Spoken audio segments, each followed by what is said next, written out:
Hi, in front of me is OPPO A79 and today I would like to show you how you can manage vibration settings. Begin by opening settings and scrolling down just a bit to access sounds and vibration.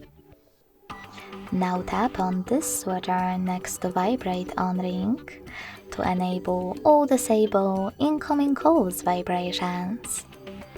When you're done, click on this one next to vibrate on silent to enable or disable vibrations when your device is muted.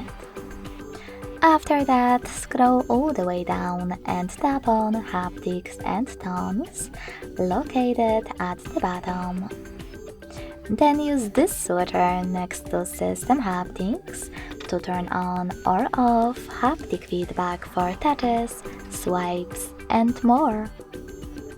Thanks so much for watching. If you enjoyed this video, leave a like, comment, and subscribe. Bye!